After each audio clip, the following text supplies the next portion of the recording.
and that will filter in slowly. And what's going to happen is you see that furnace there lit up. Now this one lights up, and then that one lights up, that one lights up, and that one lights up.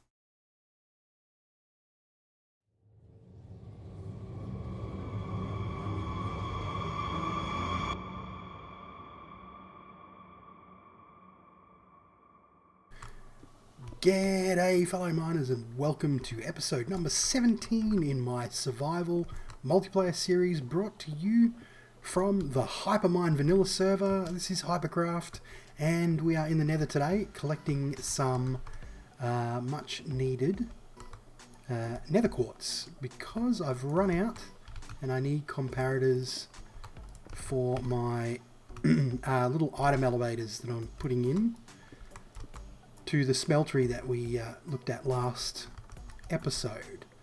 I am silk touching them up with Silky, my silk touch pick,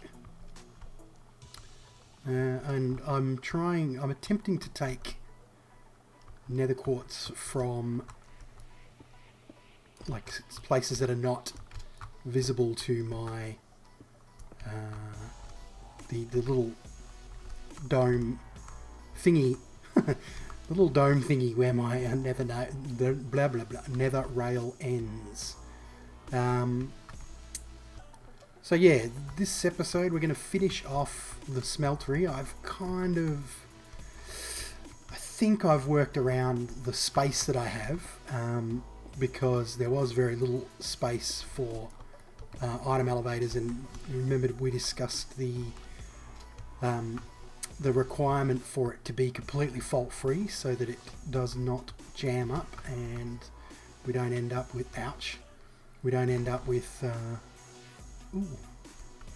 I killed Gas before. That was his XP. Its loot probably fell into that lava. Yeah, so the item elevators need to be 100% fault free. What have I got? A stack, that'll do. 100% fault free, because if they jam, or if the blockage, where did I come in? Over here.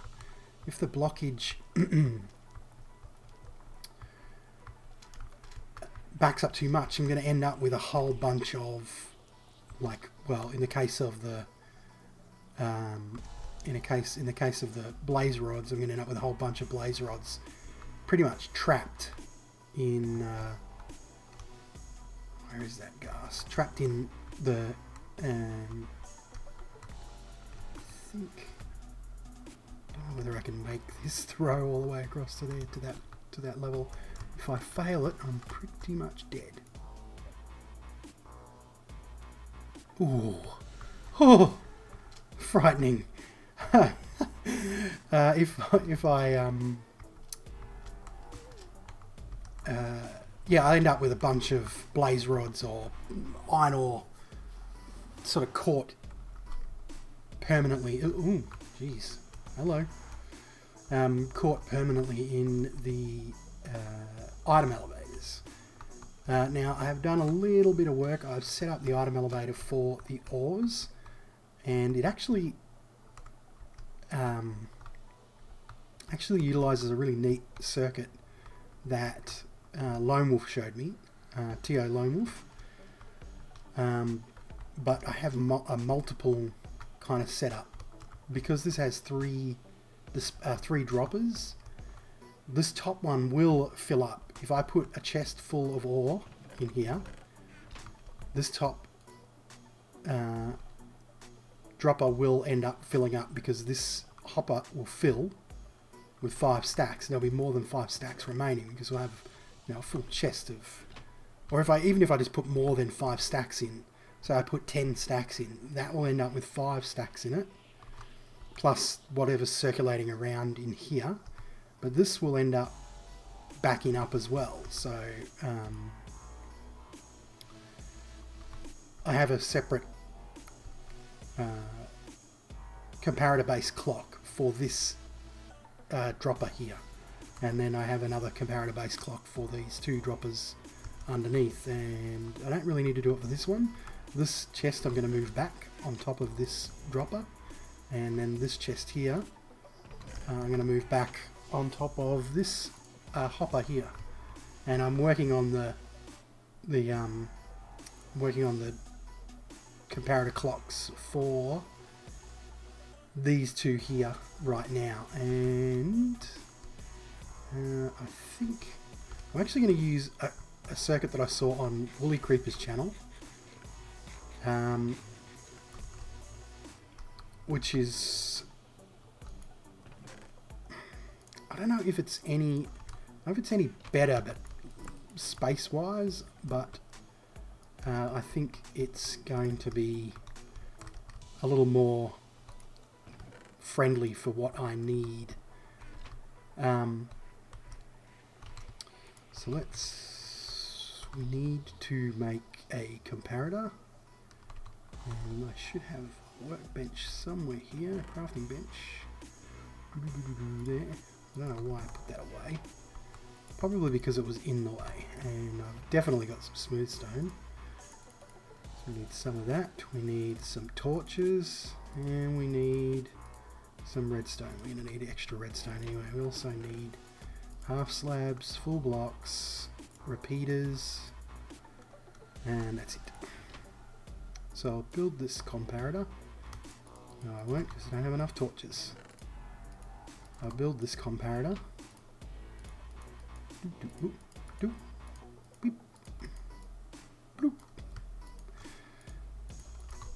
You might hear my cat in the background jingling away. She has never been so active. Like, she must have heard that I was recording or something. So this involves having just a block like that, and then did I not grab half slabs? I thought I grabbed half slabs. Oh. Eh.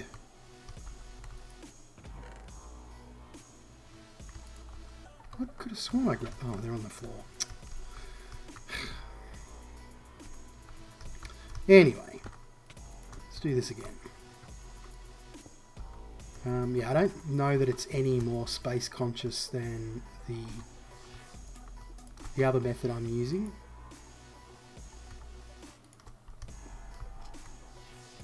I think it's just going to be easier to utilize it,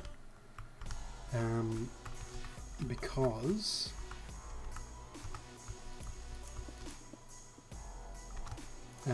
I need to come at this from two different angles, sort of thing. So what I need now, oh no, I need half slab, like so. Oh.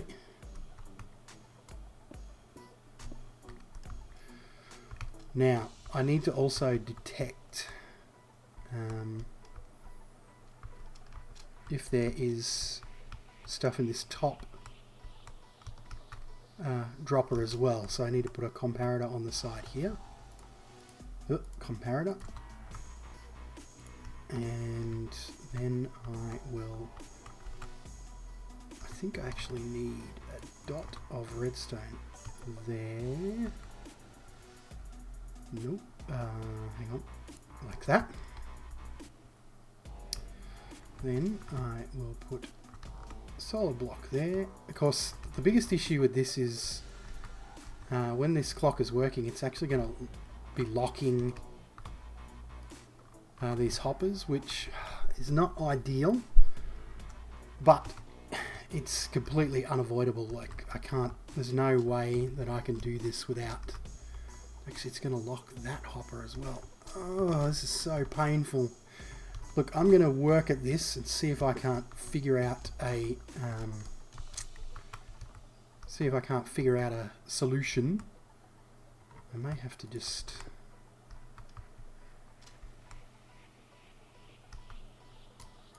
Anyway, I'm going to work at it and I'll see if I can figure out a solution, and I will get back to you. Alright, so I have come up with this monstrosity here. So we have a comparator reading the inventory of this dropper, We have a comparator down here reading the inventory of the bottom dropper. So that will form a clock on this side, which will tick both droppers, and then the other comparator will form a clock on the other side here, which should tick this top, should tick this top comparator, the top dropper. But unfortunately what it's going to do is lock that hopper. So I'm going to throw down a chest here, which is where I want it, and then we're going to fill it with this, and it looks like we are filling up with is that should be feeding that way. It's quite possible because this clock is pointing into this dropper. It may be locking that hopper on top, so that it might that might be an issue. I don't know how to overcome that though, because this needs to be powered. Well, actually, it's getting power from that. Perhaps if I break that and put that there, and then put that there.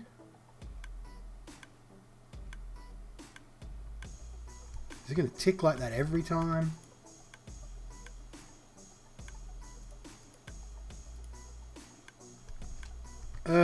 That's really annoying.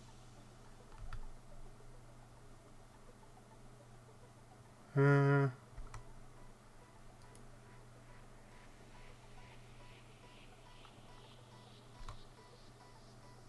they flowing on? Yeah, it looks like they're flowing on. At least this hopper is not locked anymore. How are we going with rods in there? Only one rod in there, that's good.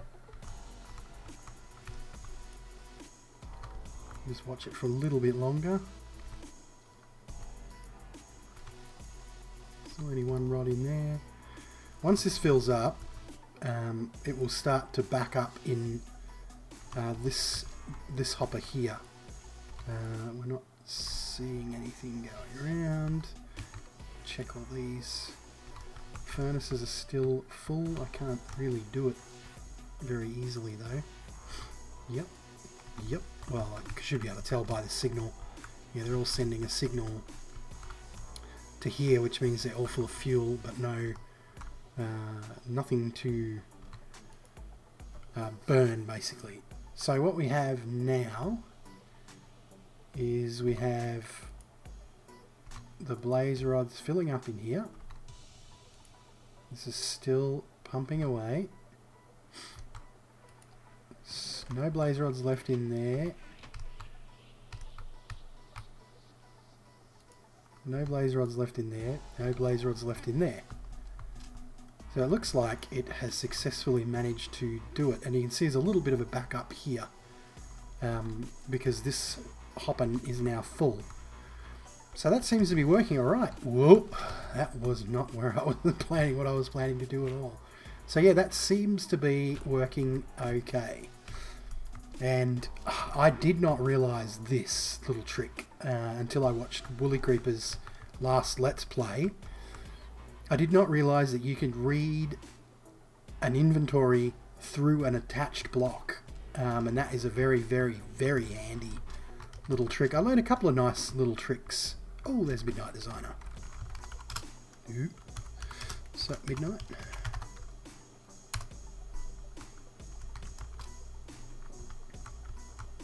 Yeah, I learnt a couple of handy little tricks from Woolly Creeper's last video, and what I'm going to do is I'm going to take much of this stuff over here. I'm going to clean up a little bit and move that chest into position and pretty that place up. And I'll get back to you. Oh, the server's going to restart in 10 minutes anyway, so we'll wait till after the server restart and we'll come back. Good timing. Alright, we'll be back shortly. Alright guys, well that's it. It's all buttoned up. Not too sure about having the quartz all the way along the top. I was thinking of maybe like leaving this chiseled quartz here, because I really like the chiseled quartz. Maybe putting the blue, the light blue clay, maybe replacing that with chiseled quartz. Let me know what you think. But that's it. This is it, buttoned up, ready to go.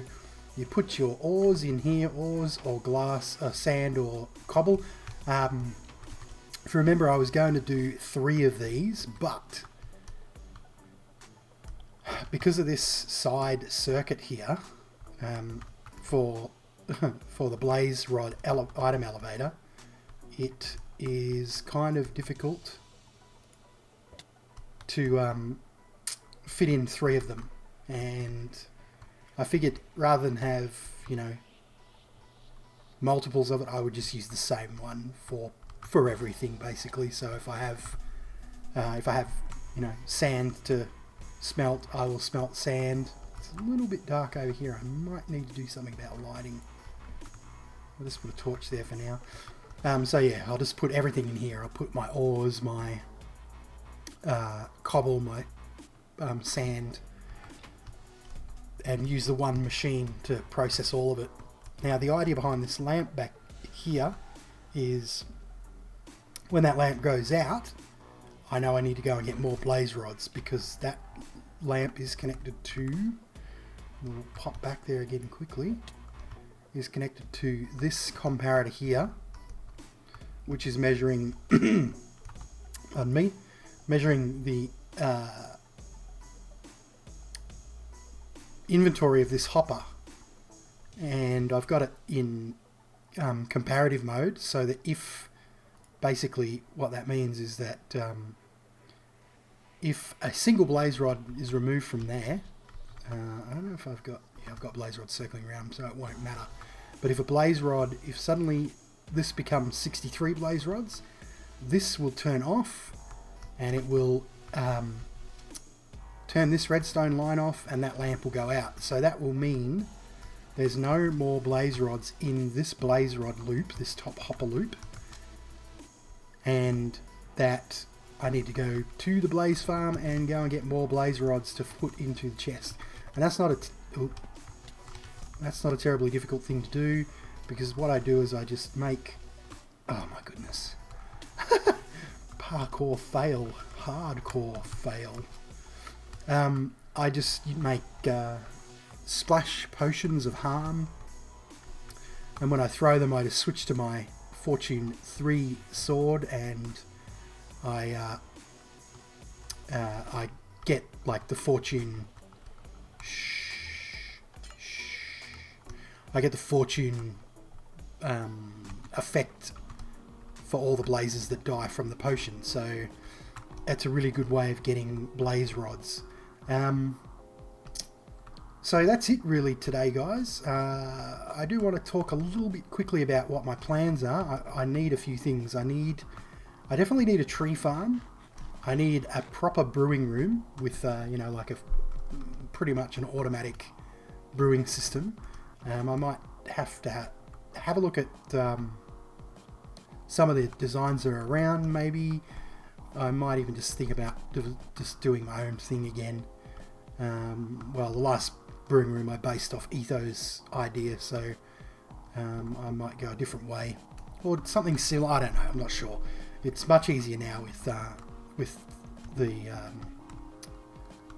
brewing stands interacting with hoppers and so forth. So that's something I need to do. So tree farm is something I need to do. I need to do something with these 2 cows down here to make a cow farm, because I do need leather. And I probably need a sheep breeding farm for wool, and I want to do something in the way of, I guess, well, I'll need a wheat farm for breeding animals, There's midnight back again after the server restart. And I guess a carrot and potato farm will be another thing that I could probably install. But that's it for today, guys. That's the episode. I want to thank you all for watching and keep on digging.